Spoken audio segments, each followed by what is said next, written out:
हाँ तो प्यारे बच्चों, एक बार फिर से बहुत बहुत स्वागत है आप सभी का आपका अपना है यूट्यूब चैनल मेजर टारगेट पर। तो प्यारे बच्चों, आज की इस वीडियो में हम लोग क्लास 10 के हिंदी के काफ़ी महत्वपूर्ण मोस्ट वीवीआई ऑब्जर्व क्वेश्चंस को पढ़ने वाले हैं। ये जो हिंदी के प्रश्न हैं ना, आपके बोर्ड एग्जाम में बार बार पूछे जाते हैं। अगर आप भी इस बार फाइनल मैट्रिक बोर्ड परीक्षा में बैठने वाले 2026 में, तो ये क्लास आपके लिए काफ़ी महत्वपूर्ण साबित होने वाला है। अगर आप इस क्लास को पूरा शुरू से लेकर आखिरी तक देख लेते हैं ना, तो आपके एग्ज़ाम में हिंदी से एक भी प्रश्न नहीं छूटेगा। इस वीडियो में हम लोग ऐसे ऐसे प्रश्न को इंक्लूड किए जो आपके बोर्ड एग्ज़ाम में काफ़ी बार पूछा जा चुका है, ठीक है। इसलिए इस क्लास को आप पूरा ज़रूर देखिएगा। और प्यारे बच्चों, इस वीडियो में हम लोग टोटली मोस्ट इंपॉर्टेंट 30 ऑब्जर्व प्रश्न को देखने वाले हैं। ये सभी प्रश्न आपका एनसीईआरटी के न्यू बुक पर आधारित होने वाला है, ठीक है। तो प्यारे बच्चों, फटाफट से वीडियो को लाइक कर दीजिएगा। चैनल पर नए हैं तो चैनल को भी सब्सक्राइब कर लीजिएगा। साथ में बगल में नोटिफिकेशन बेल आइकन आएगा, इसे प्रेस करके ऑल पर जरूर सेलेक्ट कर लीजिएगा। अगर आप अभी तक हमारे व्हाट्सएप ग्रुप में नहीं जुड़े तो फटाफट से मेरा व्हाट्सएप नंबर लीजिए। मेरा व्हाट्सएप नंबर है 6206076569। इस नंबर को आप सेव कीजिए। आप बोलिए कि सर हमें व्हाट्सएप ग्रुप में जोड़ दीजिए, तो हम जो है ना आपको व्हाट्सएप ग्रुप में जोड़ देंगे, ठीक है।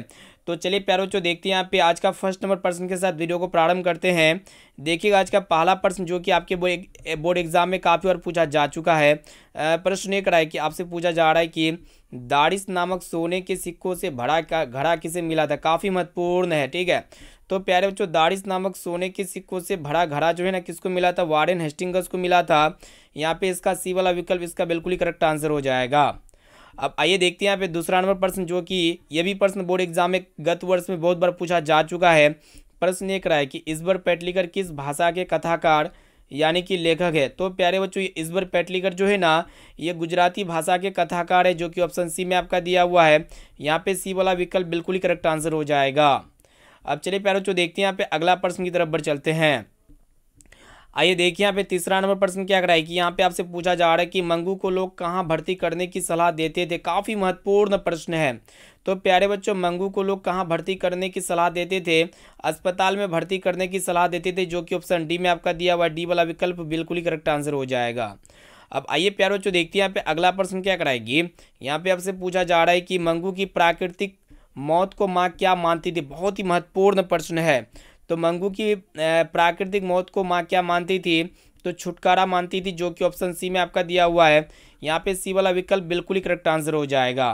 अब चलिए प्यारे बच्चों, देखते हैं यहाँ पे अगला प्रश्न। देखिए यहाँ पे अगला प्रश्न जो कि आपके बोर्ड एग्जाम के लिए मोस्ट इंपोर्टेंट है, काफ़ी महत्वपूर्ण है। तो प्रश्न ये कराए कि मंगू की बड़ी बहन का क्या नाम था, ठीक है। तो मंगू की बड़ी बहन का नाम क्या था प्यारे बच्चों, आपको पता होना चाहिए, कमू था, जो कि ऑप्शन डी में आपका दिया हुआ डी वाला विकल्प बिल्कुल ही सही उत्तर हो जाएगा। अब चलिए देखते हैं यहाँ पे नेक्स्ट क्वेश्चन की तरफ बढ़ चलते हैं। अब आइए प्यारे बच्चों, देखिए यहाँ पे नेक्स्ट क्वेश्चन जो कि आपके एग्जाम के लिए अत्यंत ही महत्वपूर्ण है। प्रश्न ये रहा है कि बहादुर पर कितने रुपये की चोरी का इल्ज़ाम लगा था। तो बहादुर पर जो है ना प्यारे बच्चों कितने रुपये की चोरी का इल्ज़ाम लगा था, तो 11 रुपये की चोरी का इल्ज़ाम लगा था, जो कि ऑप्शन बी में आपका दिया हुआ बी वाला विकल्प बिल्कुल ही करेक्ट आंसर हो जाएगा। चलिए देखिए यहाँ पे सातवां नंबर प्रश्न क्या कराए कि यहाँ पे आपसे पूछा जा रहा है कि बहादुर से मार खाकर भैंस भागी भागी किसके पास चली गई। काफ़ी महत्वपूर्ण है, तो फटाफट से बता सकते हैं। बहादुर से मार खाकर भैंस भागी भागी किसके पास चली गई थी, तो नानी के पास या फिर माँ के पास या फिर बहन के पास या फिर चाची के पास। तो माँ के पास चली गई थी, जो कि ऑप्शन बी में दिया हुआ बी वाला विकल्प बिल्कुल ही करेक्ट आंसर हो जाएगा। अब चलिए प्यारे बच्चों, देखते हैं यहाँ पे नेक्स्ट क्वेश्चन। देखिए यहाँ पे आठवां नंबर प्रश्न क्या कराए कि यहाँ पे आपसे पूछा जा रहा है कि बहादुर का बाप कहाँ मारा गया था। बहुत ही महत्वपूर्ण प्रश्न है। तो देखिएगा यहाँ पे ऑप्शन ए में आपका दिया युद्ध में या फिर डकैती में या फिर चोरी में या फिर चरवाही में। तो प्यारे बच्चों, बहादुर का बाप जो है ना कहाँ पे मारा गया था, तो युद्ध में मारा गया था, जो कि ऑप्शन ए में आपका दिया हुआ ए वाला विकल्प बिल्कुल ही करेक्ट आंसर हो जाएगा। अब आइए प्यारे बच्चों, देखते हैं यहाँ पे आप जो है ना एक एक क्वेश्चन का आंसर कमेंट सेक्शन में जल्दी से फटाफट से बता सकते हैं। देखिएगा प्रश्न ये करा कि आपको बताना है कि अमरकांत लिखित कहानी का नाम क्या है, यानी कि अमरकांत के जो द्वारा जो लिखा गया कहानी है उसका नाम क्या है, वही आपको बताना है। तो बहादुर है, इसको अच्छी तरीके से याद रखिएगा। यहाँ पे डी वाला विकल्प बिल्कुल ही करेक्ट आंसर हो जाएगा। अब चलिए प्यारे बच्चों, देखते हैं यहाँ पे अगला प्रश्न। देखिएगा क्या कराए कि यहाँ पे आपसे पूछा जा रहा है कि जिंदगी और जोंक किस लेखक की रचना है, ठीक है। तो प्यारे बच्चों ये जिंदगी और जोंक ये किस लेखक की रचना है वही आपको बताना है। तो ये जो है ना किस लेखक की रचना है, तो अमरकांत लेखक की रचना है। यहाँ पे डी वाला विकल्प बिल्कुल ही करेक्ट आंसर हो जाएगा। अब आइए प्यारे बच्चों देखते हैं यहाँ पे अगला प्रश्न जो कि आपके बोर्ड एग्जाम के लिए बहुत ही महत्वपूर्ण मोस्ट इंपॉर्टेंट है। यहाँ पे आपसे पूछा जा रहा है कि बहादुर को लेकर कौन आया था, ठीक है। तो बहादुर को लेकर कौन आया था, तो आपको पता होना चाहिए लेखक का साला आया था, जो कि ऑप्शन बी में आपका दिया हुआ है। बी वाला विकल्प बिल्कुल ही करेक्ट आंसर हो जाएगा। अब चलिए प्यारे बच्चों देखते हैं यहाँ पे अगला प्रश्न की तरफ बढ़ चलते हैं। यहाँ पे क्लास को बिल्कुल आप शुरू से लेकर आखिरी तक जरूर कीजिएगा, क्योंकि आज की इस क्लास में हम लोग टोटली हिंदी के मोस्ट VVI 30 ऑब्जर्व क्वेश्चंस को पढ़ रहे हैं। ये सभी प्रश्न आपके बोर्ड एग्जाम 2026 के लिए मोस्ट इंपॉर्टेंट है, अत्यंत ही महत्वपूर्ण है, ठीक है। इसलिए आप कोशिश कीजिएगा प्यारे बच्चों एक एक क्वेश्चन को अच्छी तरीके से याद करने का। अगर आपको जो भी प्रश्न याद ना हो ना, तो उस प्रश्न को अपने नोटबुक में नोट करके जरूर याद कर लीजिएगा। चलिए देखिए यहाँ पे अगला प्रश्न क्या है कि यहाँ पे आपसे पूछा जा रहा है कि लेखक अमरकांत ने हाई स्कूल की शिक्षा कहाँ से प्राप्त की थी, तो बलिया जिले से प्राप्त की थी। इसको अच्छी तरीके से याद होना चाहिए। ए वाला विकल्प बिल्कुल ही करेक्ट आंसर हो जाएगा। अब आइए देखिए यहाँ पे अगला प्रश्न क्या है कि यहाँ पे आपसे पूछा जा रहा है कि बहादुर शीर्षक कहानी में किशोर कौन था, ठीक है। तो प्यारे जो बहादुर शीर्षक कहानी है ना, इनमें किशोर कौन था वही आपको बताना है। तो इसमें कौन था प्यारे बच्चों आपको पता होना चाहिए। लेखक का पुत्र था, जो कि ऑप्शन ए में आपका दिया हुआ है। ए वाला विकल्प जो है ना बिल्कुल ही करेक्ट आंसर हो जाएगा। अब चलिए प्यारे बच्चों देखते हैं यहाँ पे नेक्स्ट क्वेश्चन की तरफ बढ़ चलते हैं।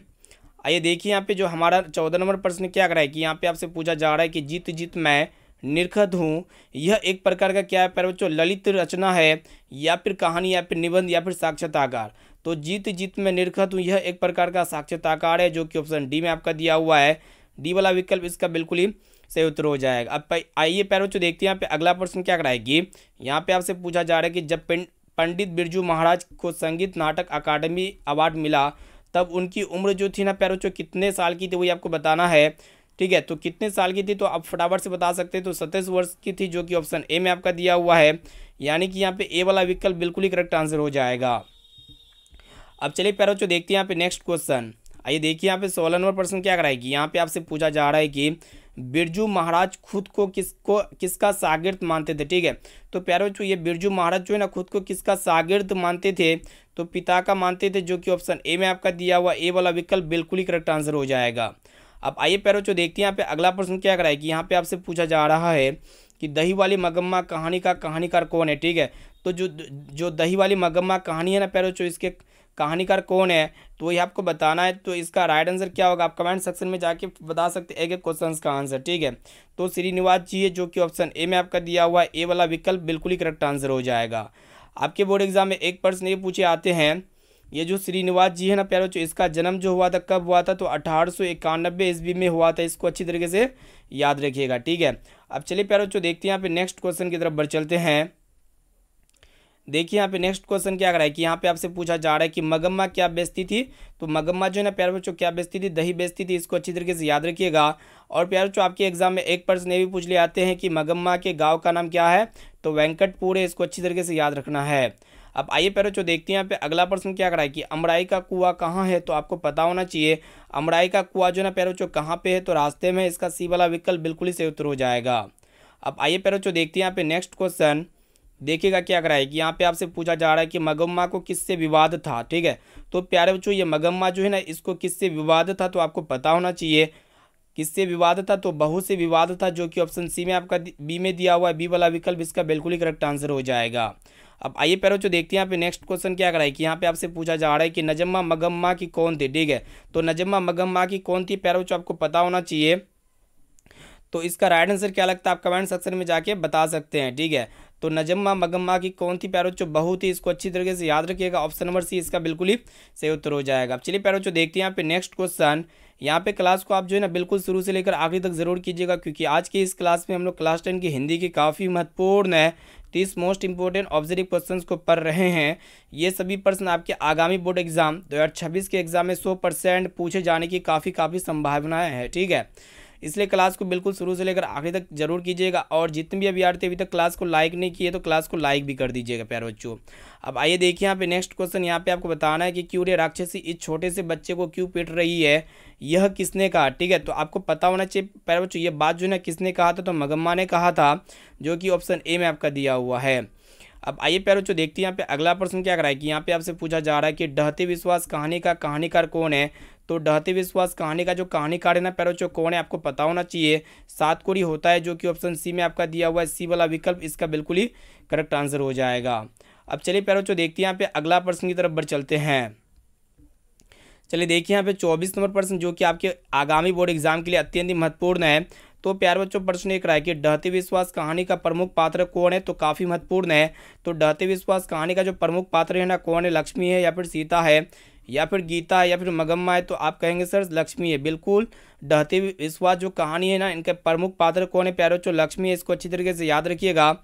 चलिए देखिए यहाँ पे अगला प्रश्न क्या कराए कि यहाँ पे आपसे पूछा जा रहा है कि ढहते विश्वास कहानी में कहाँ के जन जीवन का चित्रण किया गया है, वही आपको बताना है। तो प्यारे बच्चों ये ढहते विश्वास कहानी में जो है ना कहाँ के जन जीवन का चित्रण किया गया है, तो उड़ीसा के जन जीवन का चित्रण किया गया है जो कि ऑप्शन ए में आपका दिया हुआ ए वाला विकल्प इसका सही उत्तर हो जाएगा। ठीक है, चलिए प्यारे बच्चों देखते हैं यहाँ पे नेक्स्ट क्वेश्चन की तरफ बढ़ चलते हैं।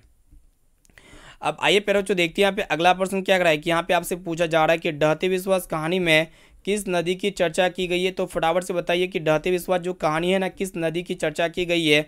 तो महानदी की चर्चा की गई है जो कि ऑप्शन बी में आपका दिया हुआ बी वाला विकल्प इसका बिल्कुल ही करेक्ट आंसर हो जाएगा। अब आइए प्यारे बच्चों देखते हैं यहाँ पे अगला प्रश्न यहाँ पे आपसे पूछा जा रहा है कि ढहते विश्वास किस भाषा से अनुदित है। तो प्यारे बच्चों ये जो ढहते विश्वास कहानी है ना ये किस भाषा से लिया गया है, किस भाषा से अनुदित है। तो ये उड़िया भाषा से अनुदित है जो कि ऑप्शन सी में आपका दिया हुआ है। अब चलिए प्यारे बच्चों देखते हैं यहाँ पे नेक्स्ट क्वेश्चन की तरफ बढ़ चलते हैं। देखिएगा यहाँ पे अगला प्रश्न है, यहाँ पे आपसे पूछा जा रहा है कि लक्ष्मी के बड़े लड़के का क्या नाम था। बहुत ही महत्वपूर्ण है। तो लक्ष्मी के बड़े लड़के का क्या नाम था प्यारे बच्चों, अच्युत था जो कि ऑप्शन सी में आपका दिया हुआ है। यहाँ पे सी वाला विकल्प बिल्कुल ही करेक्ट आंसर हो जाएगा। अब आइए प्यारे बच्चों देखते हैं यहाँ पे अगला प्रश्न क्या कराएगी। यहाँ पे आपसे पूछा जा रहा है कि ढहते विश्वास कहानी किस लेखक द्वारा अनुदित है। तो ढहते विश्वास कहानी जो है ना ये किस लेखक द्वारा अनुदित है। तो राजेंद्र प्रसाद मिश्र के द्वारा अनुदित है जो कि ऑप्शन ए में आपका दिया हुआ है, यानी कि ए वाला विकल्प इसका बिल्कुल ही करेक्ट आंसर हो जाएगा। अब चलिए प्यारे बच्चों देखते हैं यहाँ पे अगला प्रश्न की तरफ बढ़ चलते हैं। प्रश्न को देखिएगा जो कि आपके बोर्ड एग्जाम के लिए अत्यंत ही महत्वपूर्ण है। यहाँ पे आपसे पूछा जा रहा है कि माँ कहानी किस भाषा से अनुदित है, वही आपको बताना है। तो प्यारे बच्चों ये माँ कहानी जो है ना, माँ जो कहानी है ये किस भाषा से अनुदित है। तो ये गुजराती भाषा से अनुदित है। अब आइए प्यारे बच्चों देखते हैं यहाँ पे अगला प्रश्न और अंतिम नंबर प्रश्न को देख लेते हैं जो कि बोर्ड एग्जाम के लिए अत्यंत महत्वपूर्ण है। प्रश्न एक रहा है कि मंगू की माँ अस्पताल को किसकी उपमा देती थी, वही आपको बताना है। तो मंगू की माँ अस्पताल को किसकी उपमा देती थी, गौशाला की उपमा देती थी जो कि ए वाला विकल्प बिल्कुल ही करेक्ट आंसर हो जाएगा। तो प्यारे बच्चों यहाँ पे हम लोग काफ़ी महत्वपूर्ण जो है ना हिंदी के टॉप 30 ऑब्जेक्टिव प्रश्न को पढ़ चुके। ये सभी प्रश्न आपके आगामी बोर्ड एग्जाम 2026 के लिए अत्यंत ही महत्वपूर्ण है। ठीक है, अगर आप ये सभी प्रश्न को याद कर लेते हैं ना तो आपके फाइनल एग्जाम में काफ़ी सारे प्रश्न इसी क्लास से रहने वाला है। ठीक है, इससे पहले भी हम काफ़ी सारे हिंदी के क्लास करा चुके हैं। अगर आप अभी तक नहीं देखे हैं तो फटाफट से जो है ना आप लोग बारी बारी से सभी क्लास को देख सकते हैं। वीडियो चेकआउट कीजिए जरूर चैनल पे। ठीक है, और यहाँ पे जितने भी अभ्यर्थी अभी तक वीडियो को लाइक नहीं किए तो फटाफट से वीडियो को लाइक कर दीजिएगा। चैनल पर नए आए हुए हैं तो चैनल को भी सब्सक्राइब कर लीजिएगा। साथ में बगल में नोटिफिकेशन बेल आइकन आएगा, इसे प्रेस करके ऑल पर जरूर सेलेक्ट कर लीजिएगा। और जितने भी अभ्यर्थी अभी तक हमारे व्हाट्सएप ग्रुप में नहीं जुड़े हैं तो फटाफट से मेरा व्हाट्सएप नंबर को नोट डाउन कर सकते हैं। मेरा व्हाट्सएप नंबर है 6206076569। इस नंबर को आप सेव कीजिए। आप बोले कि सर हमें व्हाट्सएप ग्रुप में जोड़ दीजिए तो हम आपको व्हाट्सएप ग्रुप में जोड़ देंगे। तो प्यारे बच्चों फिर मिलते हैं यहाँ पे अगले क्लास में। क्लास का टाइमिंग जिस भी विद्यार्थियों को पता नहीं है तो यहाँ पे हम आपको बता देते हैं। दोपहर में जो क्लास होती है ना प्यारे बच्चों, यहाँ पे कितना बजे क्लास होती है, 1:45 में होती है दोपहर में क्लास। उसके बाद सुबह में मॉर्निंग में डेली क्लास होती है तो आप लोग क्लास में अटेंड जरूर कीजिएगा। सुबह में जो क्लास होती है सुबह 6 बजे क्लास होती है। और प्यारे बच्चों रात में जो क्लास होती है अभी जो क्लास कर रहे हैं यानी कि 8:45 में क्लास स्टार्ट हो जाती है। ठीक है, तो ये सभी क्लास को अगर आप अभी से कर लेते हैं ना तो मेरा गारंटी है कि हम जो है ना आपको 400 प्लस मार्क्स जो है ना दिलाएंगे। ठीक है, इसीलिए आप डेली क्लास ज़रूर कीजिएगा प्यारे बच्चों। यहाँ पे हम सभी विषयों का फ्री में नोट्स भी प्रोवाइड करेंगे। ठीक है, तो जो विद्यार्थी क्लास करेगा उसी को हम लोग नोट्स को देंगे। ठीक है, इसलिए क्लास में यहाँ पे डेली अटेंड होना ज़रूरी है। और यहाँ पे कमेंट सेक्शन में जाके अपना नाम डेली ज़रूर लिखिएगा प्यारे बच्चों। या फिर आप जो है ना लाइव स्ट्रीम यहाँ पे जब भी हम यहाँ पे चलाते प्यारे बच्चों तो उसमें अपना नाम का जिक्र जरूर कीजिएगा। हम यहाँ पे ध्यान में रखेंगे और उसी स्टूडेंट को नोट्स प्रोवाइड करेंगे जो स्टूडेंट डेली क्लास करेगा या करेगी। ठीक है, तो प्यारे बच्चों फिर मिलते हैं यहाँ पे अगले क्लास में।